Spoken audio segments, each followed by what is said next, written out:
Saya Helmi Aulia Tazki,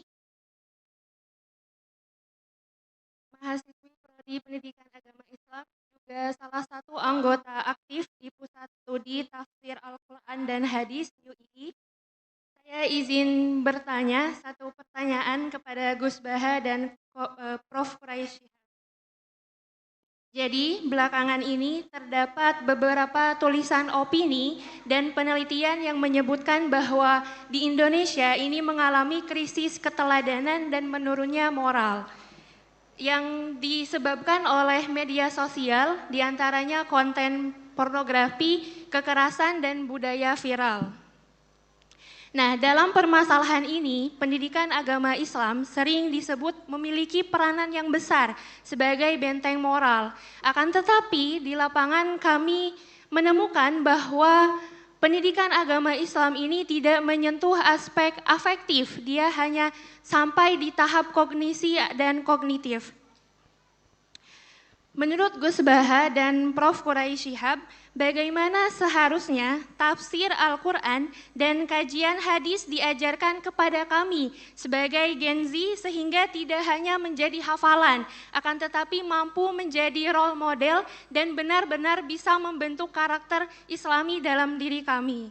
Seperti itu pertanyaannya. Terima kasih. Wassalamualaikum warahmatullahi wabarakatuh. Waalaikumsalam warahmatullahi wabarakatuh. Baik, terima kasih. Selanjutnya yang nomor 2. Mikrofonnya minta tolong ya.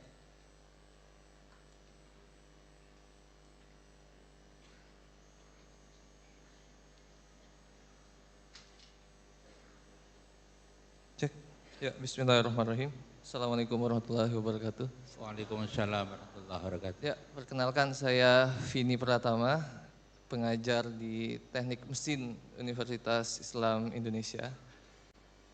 Jadi berkaitan dengan hati dan akal, Ustaz.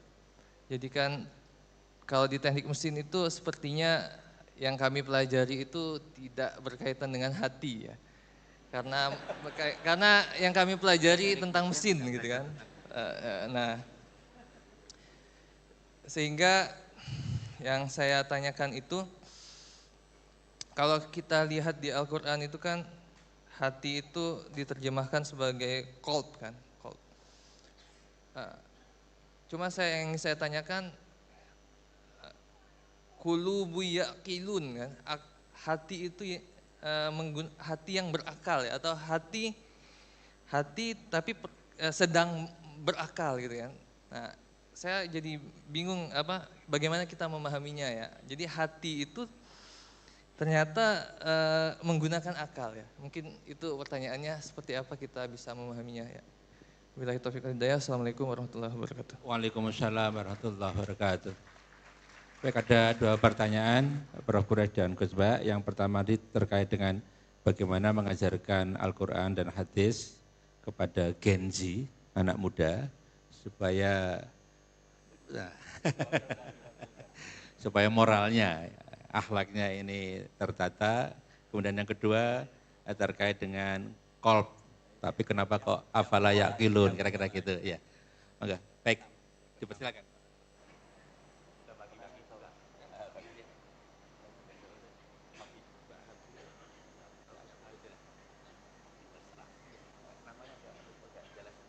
Bismillahirrahmanirrahim. Ini tadi Pak Rektor lupa namanya. Karena depannya ada istrinya, kalau ingat nama jenengan masalah.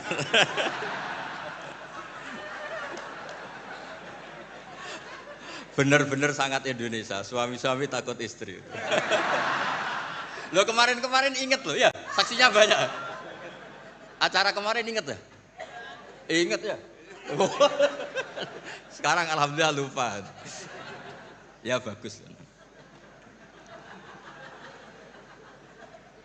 Begini ya, dari sekian ajaran Bapak saya itu sering mengajarkan kalau ada hal-hal yang mubah, yang enggak maksiat lah, kok kamu senang itu nikmati betul. Karena orang itu sampai cari kesenangan lewat maksiat itu karena enggak bisa nikmati sesuatu yang dibolehkan Allah. Jadi penting menikmati yang dibolehkan Allah itu penting. Saya dulu itu ya janggal melihat Bapak Apalagi Mbah Mun guru saya itu sering guyon, sering ceria, kadang semalaman tuh gojol-gojolokan sama teman-temannya.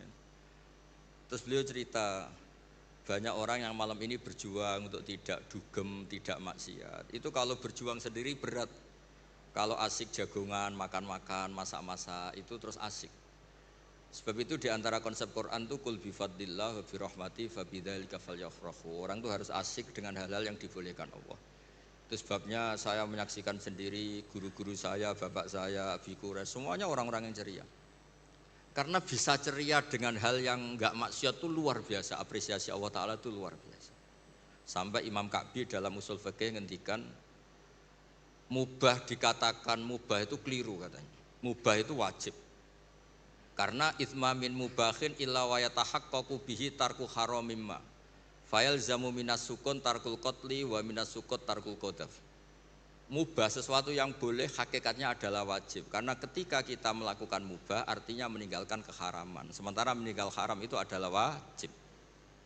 Jadi Mbak ini bisa nikmati cengkrama sama teman-teman, pak-pak, terus beberapa mas-mas mahasiswa itu gak perlu nikmat nunggu lihat pornografi, lihat maksiat. Sehingga Anda tidak berkebutuhan pada hal yang dibenci Allah. Itu luar biasa. Itu hebatnya Nabi ngendikan wa qurratu aini fi sholat. Saya kalau sudah sholat tuh nyaman, asik. Dulu itu banyak orang yang janggal sama saya. Saya itu sering belajar, sampai sekarang belajar. Itu dulu ya istri saya itu rival beratnya itu katanya kitab saya. Tapi alhamdulillah gak dibakar. Dulu Imam Sibawa itu kitabnya dibakar karena belajar terus istrinya gak diurusin. Dia pergi ke toko, pulang kitabnya dibakar semua karena istrinya cemburu. Dikira disayang malah dicerai. Jadi menikmati hal yang boleh itu bagian dari keinginan syariat. Makanya saya sering cerita riwayat meskipun enggak sohe-sohe banget tapi digunakan ulama. Inna min khiyari umati qauman yathaquna jahran min saati rahmatillah. Di antara umatku yang baik adalah selalu tertawa karena nikmati luasnya rahmat Allah. Saya dulu ya jengkal melihat bapak itu kalau ada orang miskin rokok satu ngutang lagi, ngopi nyatet lagi, ngutang lagi, tapi meletenya minta ampun dulu. Bapak tuh senengnya bukan main sama orang itu. Saya tanya kenapa seneng? Itu sekali gak nikmati hidupnya, gugat Tuhan itu. Iri sama Pak Rektor, sama Menteri, repot itu. Biar dia bangga dengan dirinya sendiri. Semoga itu cara dia tetap mengakui Tuhan sebagai Tuhan. Karena orang-orang miskin kalau digugat itu wah ngeri itu. Itu kan ya coba misalnya nyun sewu orang kalau susah itu kan ngomongnya sekenanya. Wah enak kiai itu gini dapat uang, dapat penghormatan, saya dapat apa? Tapi berkahnya dia nikmati ngopi, rokok, utang itu dia bingung-bingungnya sendiri, punya dunia sendiri malah selesai. Makanya Imam Malik ketika digugat banyak dakhum wa masona biar sudah asal gak maksiat biarin. Imam Malik itu pernah ada perempuan agak suka musik. Terus Imam Malik itu bilang, kamu gak boleh gini-gini. Imam Malik, agama itu tidak milik kamu. Laisa ilaika, wilayah itu tidak wilayah kamu. Imam Malik bingung kan. Jadi saya mohon semohon-mohonnya, makanya Nabi ngendikan wa qurratu aini bis sholat. Supaya apa ya, kenikmatan yang boleh itu benar-benar mencukupkan kita untuk tidak berkebutuhan maksiat. Tentu kita tetap manusia ya, makhluk khata' wa nisyan. Makanya ulama-ulama dulu tuh kalau naik gunung atau sendiri ngendikan gini, ainal muluk fi yadillah, enaknya apa jadi raja dibanding kenikmatan saya yang sekarang munajat sama Allah. Itu solusi yang paling real, karena kalau kita pakai solusi itu haram, itu apa nanti dianggap ketinggalan zaman. Pokoknya repot lah, makanya itu hebatnya Allah Ta'ala ketika ngendikan tentang makanan kulu washrobu, ketika cerita buah-buahan mata allakum wali an'amikum, kamu nikmati. Supaya diharapkan dari menikmati yang boleh itu, kemudian kita tidak berkebutuhan mendapat nikmat lewat apa? Maksiat. Ya saya kira demikian.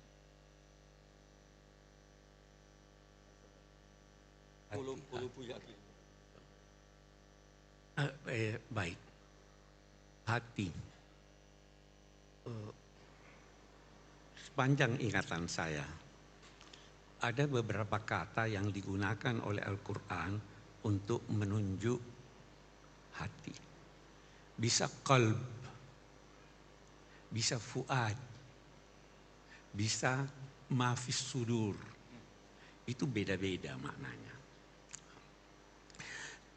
Ja'ala lakum sam'a wal absara wal af'idah. Allah menganugerahkan kepadamu mata, sama telinga. Dia sebut telinga dulu karena telinga yang pertama berfungsi, baru mata. Telinga tunggal, karena apa yang Anda dengar, yang di sana, di sini sama, jadi tunggal.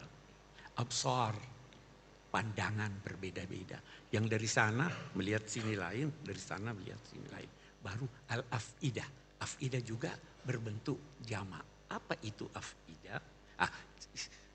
Kita sebelum sampai sana, ja'ala lakumus sam'a wal absara wal afidah. Akhrajakum min butuni ummahatikum la ta'lamuna syai'a. Kamu dilahirkan tidak tahu apa-apa. Maka dia berikan kamu telinga supaya tahu, diberikan kamu mata supaya tahu, dan diberikan kamu hati. Nah, ini yang berfungsi mengetahui. Yang di dalam dada ini itu ada 3 dari segi isinya. Saya mengetahui 2 di antaranya. Yang satu saya sudah lupa. Walaupun tadinya saya tahu. Saya beri contoh. Kalau ada yang bertanya pada saya, Bapak punya anak berapa? Saya tidak malu berkata anak saya 5. Istri berapa? 1. Insya Allah sampai akhir zaman 1. Ya kan? Itu ada di dalam hati saya. Dan saya tahu itu, dan saya tidak malu untuk menyampaikan pada Anda. Yang kedua, ada di dalam hati saya tahu, tapi saya tidak mau Anda tahu. Ada enggak itu? Nah, itu di dalam dada. Ada lagi di dalam dada. Saya tanya, pernah ingat waktu lahir? Sekian banyak hal yang kita tidak tahu lagi, yang kita pernah alami, tapi kita sudah lupa, tapi itu masih ada di dalam hati. Nah, ini dalam konteks pertanggungjawaban di hari kemudian. Itu kalau kita katakan qalb. Qalb itu dari asal kata yang berarti berbolak-balik. Tidak konsisten. Bisa begini, bisa begitu, tergantung dari kondisi dan pengalaman pendidikan dan sebagainya. Saya mau tanya, hati nurani itu pasti benar atau tidak? Banyak orang bilang, oh itu sesuai hati nurani. Hati nurani itu dibentuk oleh pendidikan, dibentuk oleh pengalaman. Itu hati nurani. Hati nurani kapitalis tidak lebih bersih atau lebih kotor dari hati nurani ini. Gitu. Hati nurani Socrates yang melecehkan perempuan dalam beberapa tulisannya tidak lebih busuk daripada yang ya, karena hati anak itu kalau kita panjang kalau kita mau cerita, kecerdasan buatan itu tidak punya hati nurani, tidak punya kalbu, tidak merasa. Bagaimana kita mau berinteraksi dengan sesuatu, apalagi dalam konteks agama, dengan sesuatu yang tidak punya perasaan, tidak punya kecerdasan spiritual, ya kan? Tidak punya kecerdasan emosi. Ini. Tapi, nah ini problema kita sekarang. Semuanya mau kembalikan saja sini. Ada manusia yang kenal Anda, yang bisa memberi kepada Anda putusan sesuai kemaslahatan Anda. Saya mau cerita, atau enggak usah terlalu panjang kalau saya cerita. Terima kasih. Berapa Pak? Jadi Masih lama. Nabi, atau enggak usah itu. Saya langsung.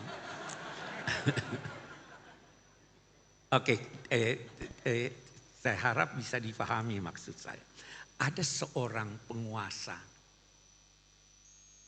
di bulan Ramadan, di siang hari, campur dengan istrinya. Oke? Dia datang pada Pak Kiai.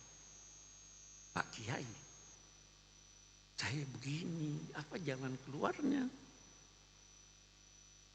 Pak Kiai bilang, kamu harus puasa 2 bulan berturut-turut. Kenapa begitu Pak Kiai? Dia bacakan ayat. Dia bilang, ini kan Tuhan juga berkata boleh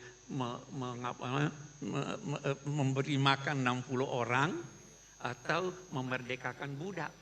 Dia bilang, kalau saya putuskan buat kamu memerdekakan budak, tiap hari kamu mau melanggar. Karena punya ini. Jadi jawaban itu disesuaikan. Anda harus kenal siapa yang bertanya.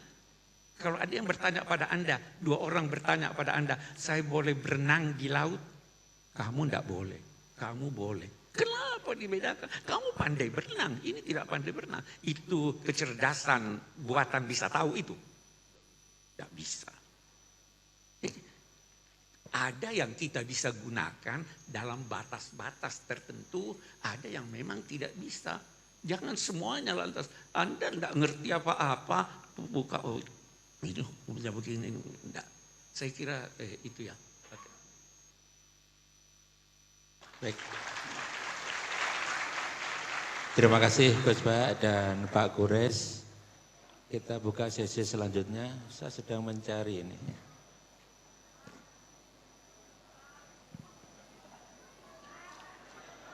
Yang satu yang paling ujung sana, ya. Saya sedang mencari kiri saya.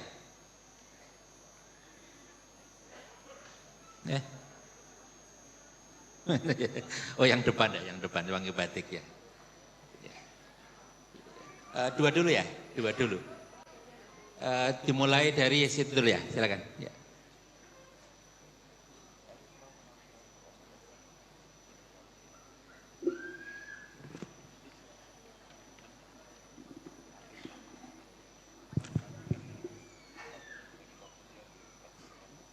Iya baik, terima kasih. Assalamualaikum warahmatullahi wabarakatuh. Iya, terima kasih atas kesempatan yang diberikan kepada kami. Perkenalkan, nama saya Abdurrahman, mahasiswa Magister Ekonomi dari UIN Sunan Kalijaga, Yogyakarta. Saya berasal satu pulau dengan Prof. Quraisy Shihab. Saya dari Provinsi Sulawesi Tengah. Izin bertanya, KB Prof, hari ini kita berbicara tentang visi dari Al-Quran untuk menjawab tantangan zaman.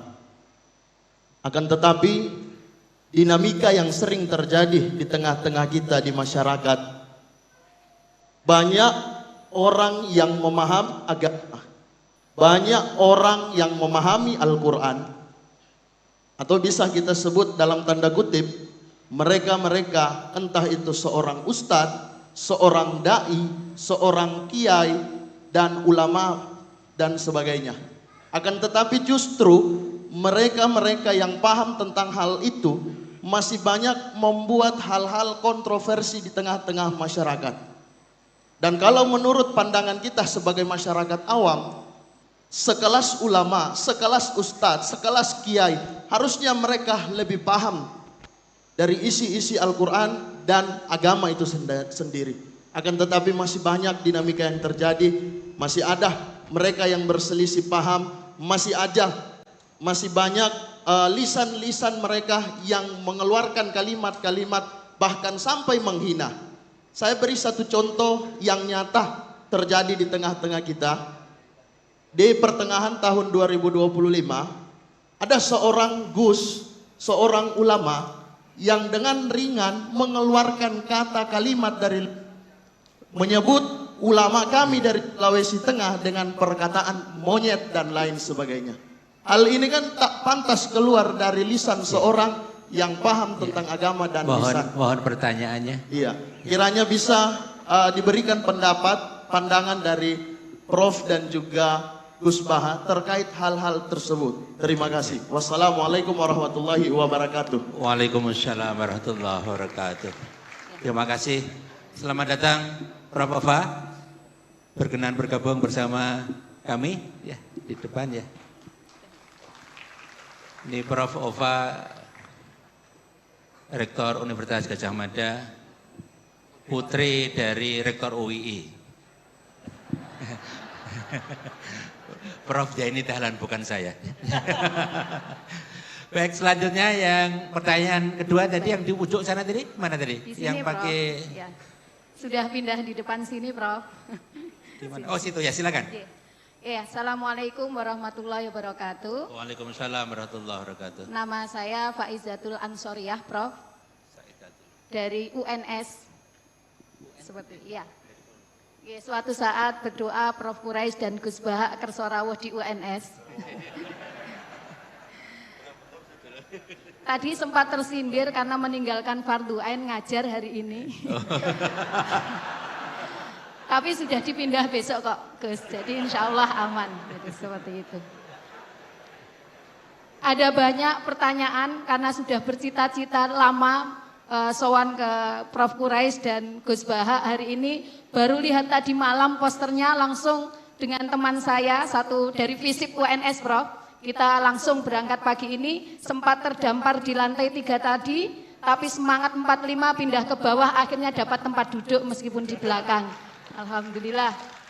Pertanyaan saya sebelum ke sesuai yang visi Al-Quran menjawab tantangan zaman, karena itu memang menjadi problematika kami sebagai pendidik, terutama di perguruan tinggi. Satu pertanyaan saya yang sangat menggelitik dari dulu kalau bisa sowan Gus Bahak. Saya pernah ditukani Gus Bahak dulu terkait dengan zakat, Gus, dan saya laksanakan sampai hari ini insya Allah.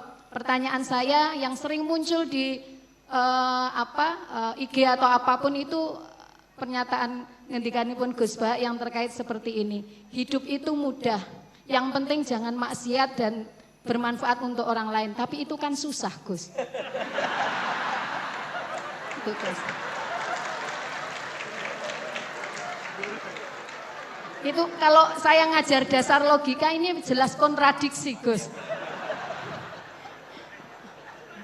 Itu pertanyaan saya yang sudah saya simpan lama dan alhamdulillah hari ini meskipun terdampar di belakang, alhamdulillah Prof. Rektor bisa melihat kami dari UNS. Saya tadi ke panitia, Mbak, sampaikan yang dari luar kota juga boleh, ini Prof. Akilan harus bertanya. Sebelum terus Prof. Atas waktunya.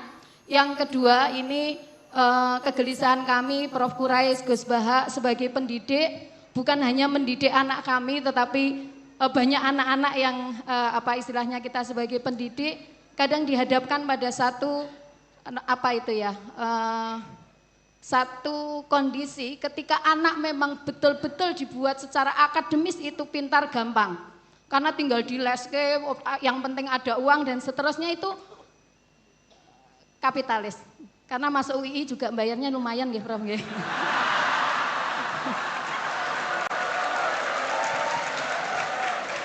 Jadi pertanyaan saya secara ringkas seperti ini. Kadang dilema kami sebagai pendidik ditanyai orang tua ataupun di masyarakat, ketika anak-anak betul-betul dididik secara akademis, kadang waktunya habis, tidak ada lagi waktu untuk sosial, apalagi untuk berkenal dengan tetangga, apalagi mengetahui beban orang lain.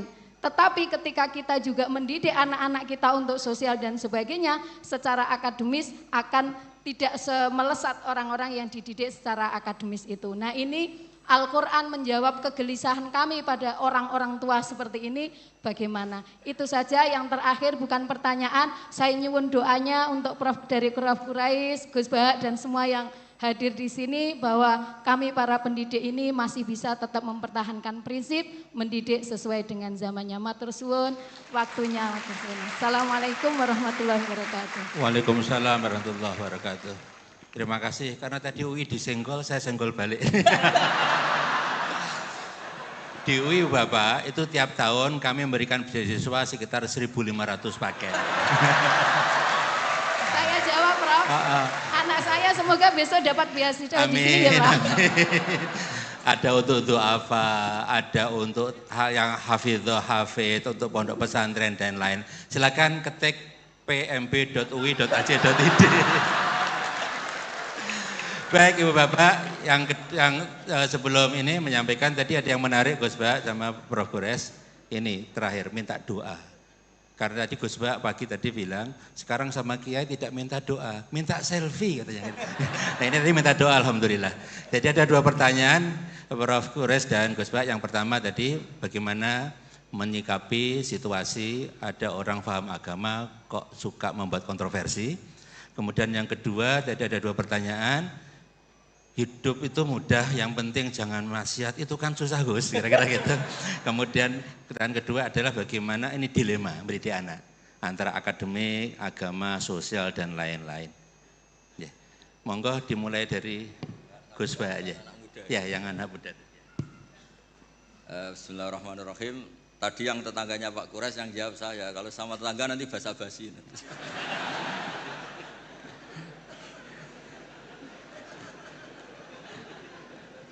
Nggak enak, mau tegas. Ada ustadz yang bilang apa tadi kamu? Ya bagus lah. Artinya bagus itu di luar ustadz dia juga manusia, mungkin pas manusia. Jadi ya biasa aja. Jadi keunikan agama ini adalah yang maksum, yang terjaga dari salah itu hanya Nabi Muhammad SAW. Sehingga kesalahan-kesalahan manusia itu bisa dua, bisa saja ustadz itu salah, bisa saja yang salah itu Anda mengustadkan dia yang sebetulnya ada ustadz. Jadi mengustadkan orang yang sebetulnya tidak ustadz. Jadi kalau Pak Kures nggak sampai hati karena Anda orang Sulawesi.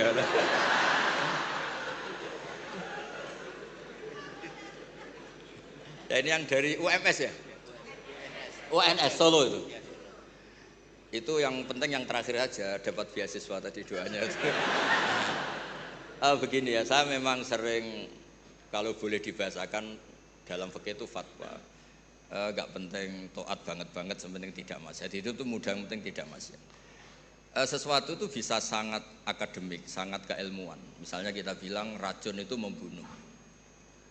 Itu yang mengatakan itu sudah memenuhi kewajibannya mengingatkan kalau racun itu membunuh. Ketika ada orang yang tetap minum racun itu bukan kesalahan yang mengingatkan, kesalahan yang tetap minum racun. Dan kenapa menjadi mudah? Karena untuk memenuhi kebutuhan haus itu nggak perlu racun sehingga mudah. Maksiat juga sama, saya sering bilang, bapak saya itu nasihat paling sering itu kalau ada hiburan mubah, hiburan yang dibolehkan Allah kok kamu seneng tuh nikmati. Makanya itu sirinya, kiai-kiai itu suka gojlok-gojlokan, suka guyon, suka ngomong yang nggak penting. Itu sebetulnya perlawanan dirinya mungkin ya tetap namanya manusia ingin maksiat. Tapi ternyata untuk ceria, untuk senang itu tidak sampai seperti itu. Pernah ada kiai itu nggak pernah tahajud, nggak pernah witir, tapi tiap malam tuh guyon. Suatu saat ada yang tanya, kenapa engkau kiai sering guyon? Dia bilang, saya ini termasuk jenis yang agak-agak hiper gitu. Jadi untuk melupakan itu harus guyon terus itu. Jadi yang penting itu nggak maksiat, itu memang penting. Nah nanti kalau makom itu dinaikkan lagi, wa qurratu aini fi sholat, memang hiburannya itu sholat. Makanya Nabi itu, Aisyah itu cantik, Sayyidah Aisyah itu cantik, dan kalau tidur itu sengaja ditelentang di depan Nabi. Perlu dicatat Aisyah itu perawan dan cantik. Itu Nabi tetap sholat. Kenangannya Sayyidah Aisyah, kalau sujud kaki saya tak tekuk, tapi kalau beliau berdiri tak selonjorkan lagi, tetap saja sholat. Malah beliau pamit, dari ini ata'abbadu li rabbi, saya pamit ya maklumi, saya ini baru asik dengan Allah. Ini pasti hadirin nggak terima semua, wah itu nggak bisa Gus, berat itu. Kalau menurut saya Anda lebih bisa, karena istri kamu pasti nggak mau. Jadi nggak mau. Itu pernah ada hadis, ini betul, ini hadis sahih. Suatu saat Nabi itu sudah sholat di majelis, sudah mau takbir, ingat belum mandi junub. Ini kan kulil haqqo ya. Terus Nabi pulang terus mandi junub, terus bilang saya lupa nggak mandi junub, makanya saya pulang mandi junub terus sholat. Ada yang tanya, Gus, masa Nabi gitu? Ya kan ngumpuli istri itu kan halal, kenapa ada janggal? Masalahnya Gus, kita Kiai Indonesia tidak akan ngalami itu, karena maunya itu jarang. Artinya gini, guyonan-guyonan taat, guyonan-guyonan mubah itu bikin setan itu putus asa. Makanya resepnya Allah itu kul bi fadlillah wa bi rahmati fa bidzalika falyafrahu. Coba ini majelis yang hadir banyak. Padahal di sini enggak ada orang buka aurat, enggak ada yang jorok-jorok. Karena sebetulnya kita ini baik, kita ini menang. Saya yakin setan hari ini mungkin stroke, mungkin baru periksa. mungkin baru di ICU itu. Karena ya tadi kok bisa kebaikan. Jadi Anda kalau ingin melihat di Quran itu ada ayat inna kaidas syaitani kana dhaifa. Setan itu sebenarnya lemah. Kalau setan sukses berarti gak ada orang ngaji, gak ada orang sujud, gak ada orang bersedekah, gak ada orang puasa. Ternyata tambah hari tambah banyak. Bahkan lembaga keislaman itu diuniversitaskan jadi Universitas Islam Indonesia itu tadi. Yang dikomplain katanya mahal tadi itu terus rektornya nggak terima. Itu yang lain harus terima kan, nggak punya kepentingan menjawab. Yang punya kepentingan kan rektor. Jadi nggak terima kalau solehnya nggak diungkapkan tadi. Berapa yang beasiswa?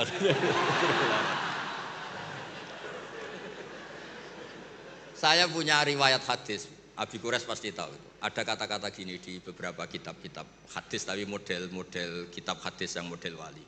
Karangannya Abu Nu'aim al-Asfihani. Hadis itu kan ada Bukhari, Muslim, ada hadis yang tiba kayak Abu Nu'aim, termasuk muhaddis besar. Laisa syai'un asyadda ala iblis wa junudihi minasyayatin wala aktsara li bukaihim min ayyara musliman sajidan. Tidak ada sesuatu yang bikin iblis itu nangis, bikin iblis itu susah dibanding atau daripada melihat orang-orang Islam itu bersujud. Jadi sebetulnya kekalahan iblis itu berkali-kali. Orang masih ingin memahami Quran, termasuk yang dari Sulawesi tadi, orang ingin masih punya kiai yang baik, tidak misoh-misoh. Ya harus dimulai dari memilih kiai yang baik. Kita ini kan wong salah pilih kok marah-marah sendiri, ini gimana? Ini kan repot itu. Makanya kalau istri Anda sering marah-marah itu yang salah istrinya apa pilihan Anda coba?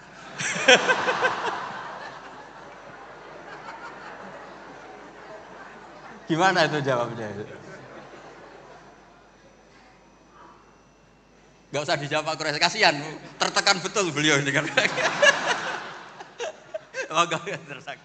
Dia tahu perasaan saya.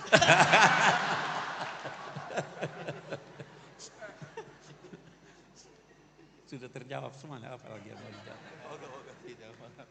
Oke, saya berbicara secara umum. Yang pertama dulu, agama ini intinya adalah akhlak. Itu. Nabi diutus untuk menyempurnakan akhlak. Akhlak terhadap Tuhan, akhlak terhadap manusia, akhlak terhadap binatang, akhlak terhadap air. Saya tidak buka ini.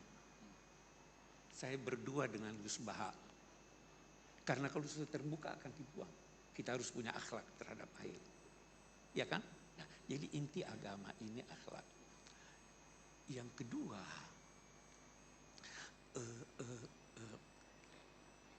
jangan pernah maki. Jelas Al-Quran. Wala tasubbul ladzina yad'una min dunillah fayasubbullaha adwan bighairi. Jangan maki. Itu satu. Jadi kalau memang dia ustadz atau kiai, dia tidak bakal maki. Itu yang kedua. Berarti salah pilih itu. Iya. Jadi artinya, yang ketiga, yang saya ingin katakan, jangan karena berbeda lantas saling menghujat. Bisa jadi perbedaan itu memang dikehendaki Tuhan. Ada perbedaan yang dikehendaki Tuhan. Apa itu? Walau sya'allahu la ja'alakum ummatan wahid. Kalau Tuhan mau semuanya. Tuhan memang mau kita berbeda. Karena kita tidak bisa hidup tanpa berbeda. Nah, Quran mau kita berbeda. Salah satu sebab perbedaan adalah Quran. Karena penafsirannya bisa berbeda. Saya beri contoh. Wudhu disuruh basuh kepala. Iya. Apa itu kepala? Apa itu kepala? Sudah beda-beda. Sedikit. Oke. Kita baca itu ayat. hendaklah mereka menggunakan tutup kepala mereka untuk menutup dadanya. Yang disuruh di sini menutup dada menggunakan tutup kepala, atau yang disuruh adalah menutup kepala dan dada? Sudah beda, ya kan? Tutuplah gelas itu pakai buku ini. Buku bukan buat penutup, tetapi gunakan itu. Itu sudah itu yang menjadikan orang beda nanti, ya toh. Dulu kiai-kiai kita itu kan kelihatan rambutnya, karena dia pahami kepala bukan semua kepala. Jadi bisa beda. Jangan kita toleransi. Sedangkan yang terhadap non-muslim kita toleransi. Toleransinya itu jauh lebih hebat dari toleransi yang biasa kita dengarkan. Kalau beda pendapat, yang biasa kita dengarkan apa? Pendapat Anda salah, tapi boleh jadi benar. Pendapat saya benar, tapi boleh. Yang diajarkan Al-Quran lebih dari itu. Apa diajarkan? Qul inna au iyyakum la'ala hudan au fi dhalalin mubin. Qul la tus'aluna amma ajramna wa la nus'alu. Boleh jadi saya yang salah, boleh jadi kamu yang benar, boleh jadi kamu yang salah, boleh jadi saya yang benar. Kita serahkan pada Tuhan. Tidak ada pertengkaran. Kalian tidak akan diminta mempertanggungjawabkan dosa-dosa kami. Kan kita akui kita punya dosa, tapi kalian tidak bertanggung jawab. Kami pun tidak diminta mempertanggungjawabkan apa yang kamu lakukan. Kita tidak tuduh dia dosa. Itu akhlak. Itu yang hilang dari kita. Hilang dari kita. Saya boleh promosi buku. Saya punya buku namanya Yang Hilang dari Kita. Ya itu kan saja. Terima kasih Gus Bah dan Bro Kures. Kita buka satu sesi lagi untuk 2 pertanyaan. Yang biru ya 1. Terus kemudian yang perempuan, yang jauh ya, ntar. Ya. Oke, yang pakai jilbab biru muda ya. Oke. Baik, silakan yang pakai batik biru 2 saja ya. Silakan singkat, padat, nama dan asal ya. Cek. Bismillahirrahmanirrahim. Assalamualaikum warahmatullahi wabarakatuh. Waalaikumsalam warahmatullahi wabarakatuh. Perkenalkan, nama saya Faisal Hanif dari Arsitektur 2023. Hanif ya. Nah, saya dari santri Pusat Studi Quran, Tafsir Quran dan Hadis juga, yang itu kan Ustadz Fajar. Nah, saya ada pertanyaan yang ini mungkin cukup keresahan saya sebagai mahasiswa UI yang juga memiliki keresahan tentang tantangan zaman yang ada di kampus UI yang saya lihat problemnya. Nah, Muslim ritual itu, tetapi cara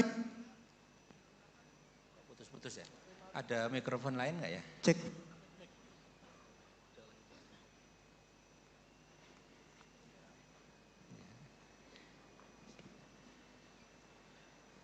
Muslim hari ini secara ritual bertauhid, tetapi cara hidupnya menggunakan moral sekular dan pragmatis.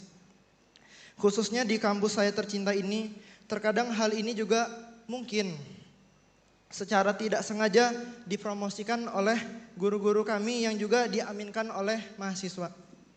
Nah, saya takut bila saja UI itu hanya menjadikan Islam sebatas nama saja.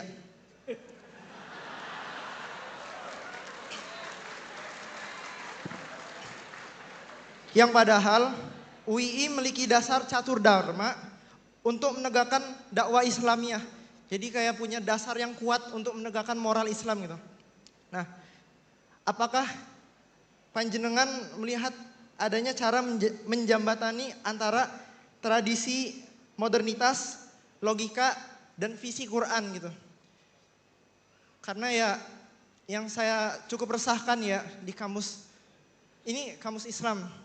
tapi cukup banyak tantangan moral yang ini tuh bukan Islam gitu. Jadi begitu. Terima kasih. Rektor ya, jauh rektor.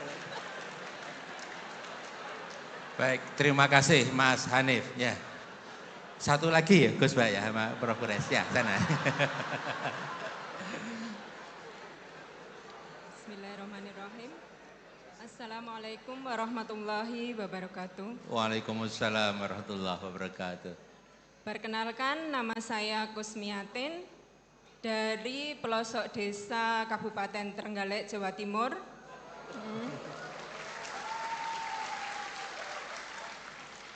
Alhamdulillah pada hari ini saya mendapat kesempatan untuk bisa bertemu dengan Gus Bahak dan Prof. Quraish Shihab. Lantaran anak saya dua-duanya kuliah di sini dan bekerja di sini. Untuk pertanyaan sebelumnya dari para akademisi, pertanyaan ini dari ibu rumah tangga yang tidak punya pendidikan tinggi, tapi berharap anak-anaknya punya pendidikan tinggi dan memiliki pemahaman agama yang baik. Saya ceritakan latar belakangnya dulu. Anak saya pertama sudah lulus S2, selesai 30 juz, dengan mudah dididik. Kemudian anak yang kedua laki-laki, justru di saat saya sudah mulai memiliki pemahaman bagaimana mendidik anak dengan baik, tapi justru setelah kuliah dia tidak mau menghafal Al-Quran, dan itu membuat saya selalu bersedih. Memiliki pemikiran yang kurang baik terhadap anak. Dan mungkin ini juga dirasakan oleh banyak ibu-ibu ketika mendidik anak-anak tidak sesuai harapan. Jadi saya itu tidak memiliki pemikiran negatif terhadap anak-anak saya. Saya ingin memiliki pemikiran yang selalu positif, yang akan nantinya membuat anak-anak saya itu tetap baik. Jadi saya mohon saran, petunjuk, petuah dari Gus Bahak ataupun Prof. Quraish Shihab, bagaimana menyikapi kondisi yang memiliki anak-anak seperti itu, yang memiliki perbedaan yang sangat jauh, mendidik anak perempuan yang penurut dan memiliki prinsip, kemudian memiliki anak laki-laki yang mungkin memang berbeda secara psikologisnya anak laki-laki dan perempuan itu. Dan menyentel tadi beasiswa, siapa tahu nanti anak saya yang S2 dapat beasiswa S3 juga di sini. Demikian, dan untuk akhir kata saya juga mohon doanya semoga anak-anak saya khususnya dan anak-anak dari ibu-ibu yang di sini atau bapak-bapak di sini nantinya bisa memiliki putra dan putri yang soleh dan solihah. Amin. Terima kasih. Wassalamualaikum warahmatullahi wabarakatuh. Waalaikumsalam warahmatullahi wabarakatuh. Terima kasih Ibu. Ada dua penanya, Prof. Quraish dan Gus Bahak. Yang satu mewakili anak laki-laki, nah, yang kedua mewakili ibu. Dan temanya tadi serupa, kira-kira gitu. Yang pertama tadi refleksi atas keadaan yang terjadi di kampus kami, ya. Ini viral loh. Kemudian yang kedua, ini bagaimana menyikapi dalam mendidik anak kok beda-beda gitu Bu ya. Ya. Kan yang perempuan tadi cenderung nurut, yang laki-laki tadi masalahnya itu tidak lagi mau menghafal Al-Qur'an, kelihatannya gitu yang disampaikan oleh Ibu. Ya, monggo Gus Bahak dan Pak Quraish. Tadi yang dari UII tadi, yang ngeluhkan perilaku anak-anak UI, tapi nggak rektornya tuh yang dimaksud. Saya pikir semua yang bertanggung jawab pasti resah kayak Anda. Jadi Anda ini orang baik karena resah. Jadi ada cerita, ini faktual tapi. ideal itu memang nggak pernah ada. Dulu di era Nabi tanpa mengurangi hormat tuh ada sahabat itu unik. Dia sangat mencintai Nabi tapi nggak bisa meninggalkan hobinya mabuk. Jangan ditiru mabuknya, ditiru fakta itu.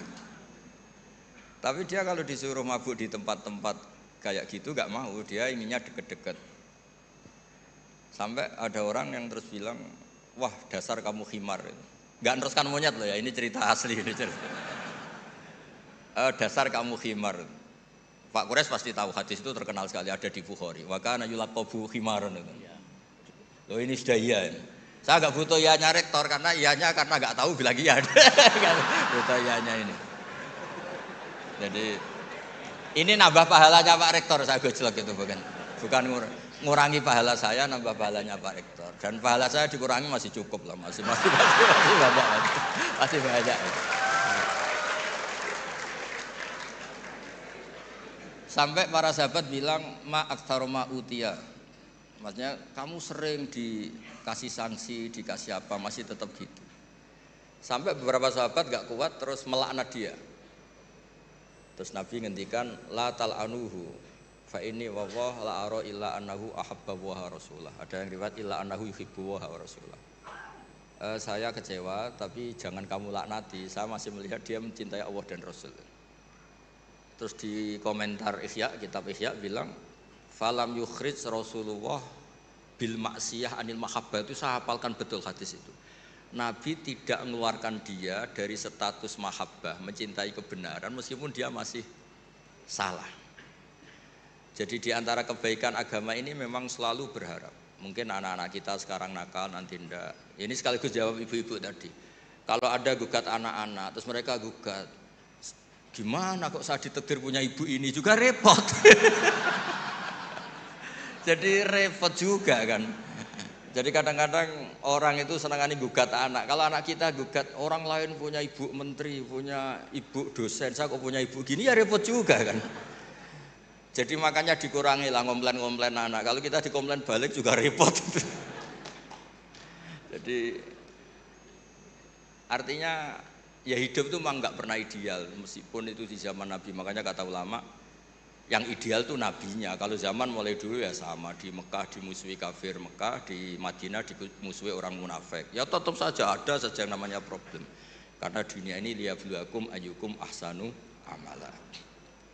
Saya sering cerita di mana-mana dan ini nyata. Ada kiai yang sangat khusyuknya itu nggak pernah mau punya penanya atau santri cantik. Kalau ada orang cantik nggak mau nerima, kalau orang jelek itu mau dia. Tak tanya kenapa, wah kalau saya cantik saya takut syahwat, takut birahi, kalau jelek merongos kan enggak. Terus saya bilang ini dasar kiai amatir kata saya. Kenapa kok amatir Gus? Kalau melihat perempuan cantik itu dosa karena birahi, menghina perempuan jelek itu ya dosa karena menghina. Sama-sama dosa. Ada juga kiai itu yang berteman terus sama orang kecil, takutnya kalau berteman orang kaya itu tamak. Ternyata apa? Gara-gara berteman orang kecil mainnya suruh saja. Nyuruh-nyuruh terus. Akhirnya dosa kamu istibat, menghambakan orang lain, memperbudak orang lain. Jadi sama sebenarnya problem semua. Makanya ini cerita Pak, ini mumpung ada Bu Ova Putri Pak Zeni. Saya itu kalau berteman, kalau nggak ditakdir Allah nggak mau. Karena kalau saya milih, oh gara-gara rektor UGM saya mau berteman, nanti kena hisab saya. Makanya ulama itu agak-agak angkuh, al ilmu yuk ta'ala. Jadi kalau Allah yang milih itu yang tanggung jawab Allah. Tapi kalau saya yang milih, saya tuh banyak punya teman jadi menteri. Padahal dulu kayak teman-teman Pak Fatul Wahid yang di Kudus yang jadi menteri. Tapi saya nggak pernah mau. Alasan saya tadi, kalau saya yang ikhtiar nanti tanggung jawabnya ke saya. Tapi kalau Allah yang menentukan tanggung jawabnya di Allah Subhanahu wa Ta'ala. Makanya dalam ilmu tasawuf ada kata-kata kun muradan wala takun muridan. Karena sekali kita yang berikhtiar, kita yang disuruh tanggung jawab. Ya jadi untuk ngelola anak, ngelola istri atau ngelola suami sama itu tetap inna min azwajikum wa auladikum aduwwal lakum. Ada sisi mungkin kita nganggap anak, suami atau istri itu problem, tapi kata Allah wa in ta'fu wa tasfahu. Kalau kamu anggap legowo dengan fakta-fakta yang kita, karena kalau kita tidak legowo itu zaman Nabi itu ya ada sahabat yang enggak tadi sampai wa kana yulaqabu khimar itu redaksinya sampai gitu. Dulu sahabat antara Ali dan Muawiyah atau Sayyidina Ali dan Sayyidina Muawiyah itu ya perang konflik. Sayyidah Aisyah dengan Sayyidina Ali ya sering salah paham. Jadi Hidup itu nggak pernah ideal. Yang ideal nanti setelah di surga, ya sudah, mau apa coba. Saya cerita yang lucu tapi ini nyata. Nabi itu kalau ada halah, ada itu nangis, ingat Khadijah. Padahal ini hanya teman atau saudara ini. Aisyah cemburu. Ya Rasulullah, kenapa engkau ingat orang yang sudah tua padahal sudah diganti yang lebih muda? Khadijah disebut ajus, tua sekali. Gantian Sayyidah Fatimah tersinggung, ibunya disebut ajus, tua sekali. Dan selalu Aisyah itu bangga karena istri cantik muda. Terus kata Nabi, kamu ingin supaya Aisyah tidak jumawa sama ibu kamu Khadijah? Ingin ya Rasul. Itu Aisyah dibilangin, secantik-cantik kamu itu dapat duda. Setua-tua ibu saya dapat perjaka. Jadi kadang Nabi itu ya asik saja, Kak. Ya gak serius-serius banget. Semenjak itu Sayyidah Fatimah Aisyah terus gak pati jumawa banget itu. Karena ternyata iya, saya dapat duda. Khadijah janda dapat perjaka gitu. Jadi khazanah Quran, khazanah hadis itu cukup lah untuk. Jadi tadi yang saya katakan wakana yulaqabu khimaran itu ada di Sahih Bukhari. Pak Quraisy pasti tahu betul. Sekarang tahu Pak Rektor karena sudah dikasih tahu. Itu ada di hadis Bukhari, nanti dicari. Oke, silakan. Apa lagi sudah dijawab terkait dilema mendidik anak. Oke. Baik. Ada ucapan Sayyidina Ali yang saya kira kita perlu perhatikan semuanya. Beliau berkata, "Allimu auladakum fa innahum khuliqu fi zamanin ghaira zamani." Didiklah anak-anakmu dengan kesadaran bahwa mereka itu lahir, tumbuh, berkembang pada zaman yang berbeda dengan zaman. Jadi jangan mau menjadikan anak itu seperti Anda. Kasih dia pertama ini, kasih dia kebebasan untuk memilih apa yang disenanginya selama itu tidak melanggar agama. Anak saya tidak ada jadi kiai, tidak ada belajar agama, tidak ada. Saya tanya, ini mau hukum silahkan, mau psikologi silahkan, mau komputer silahkan. Karena semua ilmu itu baik. Yang menentukan anak itu apa keinginannya, apa bakatnya. Kita tinggal mengarahkan. Yang kedua, Bu, jangan bedakan antara anak lelaki dan anak perempuan. Perempuan itu tugasnya di dapur, anak boleh pergi. Kamu tidak boleh keluar, kamu perempuan. Laki-laki, silakan. Jangan, tolong ukurnya itu agama. Tidak membedakan bukan berarti harus sama. Tidak membedakan dalam perlakuan berlaku adil. Tidak membedakan dalam perlakuan memberi biaya yang dia butuhkan, yang wajar untuk dia. Anak laki saya tidak belikan emas dan perak. Tapi anak perempuan, karena itu adalah kebutuhannya. Jadi jangan berkata bahwa oh ya kamu sudah saya beri dulu ini sekian, anak laki minta begitu. Tidak. Yang ketiga, yang terpenting, bersahabatlah dengan anak. Jadi kalau mau anak taat, bersahabat. Karena kalau tidak bersahabat, dia punya problem, dia ceritakan pada temannya yang tidak mengerti. Tapi kalau bersahabat dengan dia, dia akan menyampaikan saya begini, bisa dibimbing oleh orang tuanya. Karena itu sering-seringlah diskusi, bercanda, apa segala. Pokoknya jadi sahabat supaya dia mau. Saya kira itu yang saya usahakan untuk terapkan dalam keluarga. Mudah-mudahan. Dan satu hal, selama masih ada, ini boleh jadi kita beda. Saya belajar di Al-Azhar. Ada yang berkata begini, Pak Quraisy itu istrinya pakai jilbab, ya kan? Anaknya yang paling tua pakai jilbab. Ini pakai jilbab. Najwa kok enggak pakai jilbab? Ada anak saya belajar di Amerika, dokter spesialis. Waktu dia di Amerika, jangan pakai. Kenapa? Dilecehkan kamu. Ya kan? Ada enggak pendapat? Ada jawabannya. Najwa, Abi, saya harus pakai jilbab. Terserah kamu. Ada pendapat begini, ada pendapat begini, ada pendapat begini. Saya tidak mau paksa karena beragama itu jangan dipaksa, harus kesadaran, ya kan, bersahabat. Terus itu yang dia jawab, Tuhan tidak bertanya 5 tambah 5 berapa, karena jawabannya cuma 1. Tuhan bagaikan bertanya 10 berapa tambah berapa. Kita bisa beda-beda. Ya kalau dia mau begitu dan itu dia sadari dan memang ada yang berpendapat begitu, silakan, saya tidak bisa paksa. Dia sudah bertanggung jawab sendiri. Anak saya yang laki sekolah di Australia di bidang komputer. Setelah selesai, saya masih ingin dia lanjut. Tapi dia sudah tidak mau lanjut. Saya mau berbisnis, sudah mau ini. Ya silakan. Jadi jangan paksa anak, tetapi kalau mau sadarkan dia sehingga dia, nah kenapa dia sadar? Karena dia bersahabat dengan Anda, karena Anda bersahabat dengan dia. Saya kira itu kunci yang saya bisa beri sebagai jawaban. Terima kasih. Terima kasih Gus Baha dan Prof. Kures. Baik, terakhir ini saya ingin bertanya Gus, yang terkait dengan yang tadi Mas Hanif tadi, boleh. Jadi kadang kawan-kawan, ya kawan-kawan dosen itu kan kadang sampai pada kondisi tertentu, kok masih ada mahasiswa yang gini ya, kira-kira gitu. Kemudian saya jawab gini, wong sudah diminta pesantrenisasi, ada pelatihan macam-macam, masih ada yang kelewat, apalagi tidak gitu loh. Supaya teman-teman itu tidak merasa tidak bermakna, tidak bermanfaat.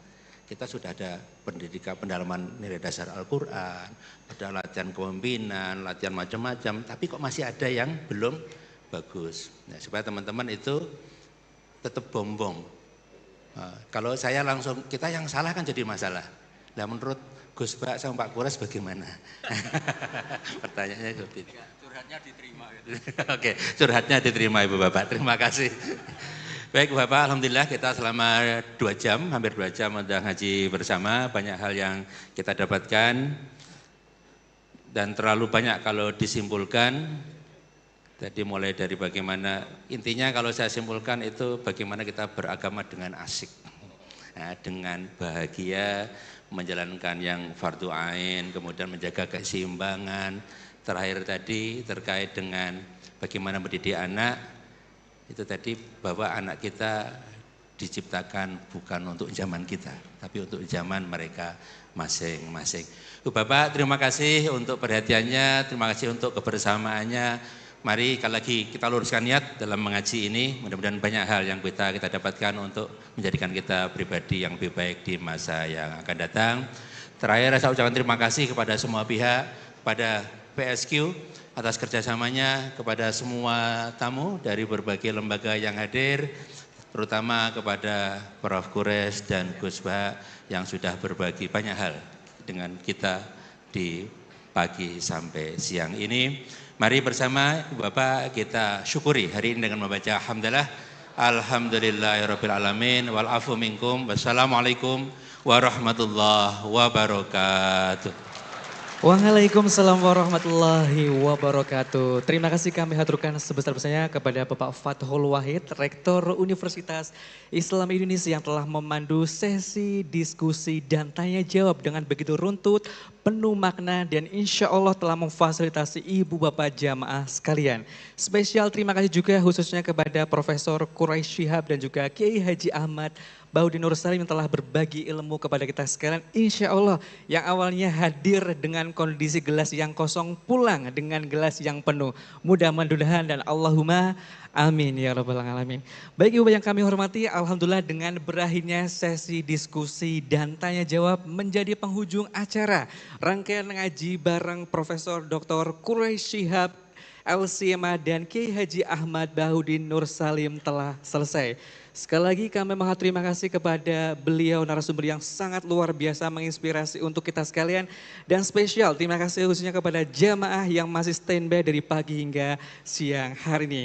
Seraya memanjatkan puja dan puji syukur, marilah kita akhiri perjumpaan pada siang hari dengan mengucapkan kalam hamdalah. Alhamdulillahirrabbilalamin. Saya Hasan Fadli bersama tim yang bertugas mohon izin undur diri. Terima kasih atas segala perhatian. Billahi taufiq wal hidayah. Wassalamualaikum warahmatullahi wabarakatuh.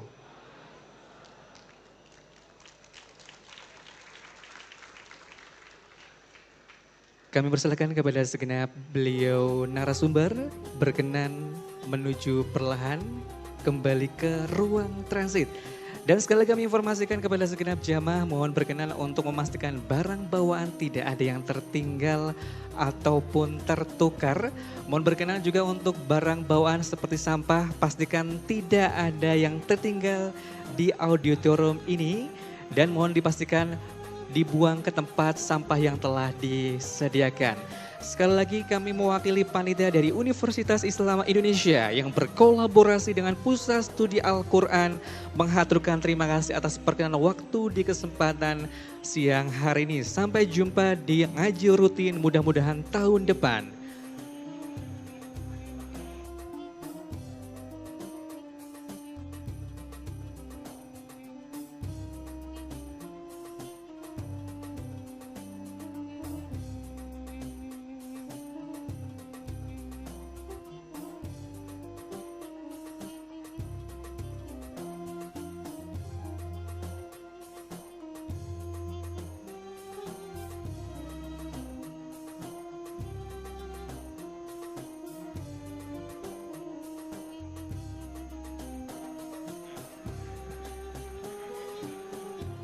Berikutnya kami informasikan kepada segenap jemaah yang masih berada di auditorium, mohon pelan-pelan untuk dapat keluar dan melanjutkan aktivitas berikutnya dan kami persilakan sekali lagi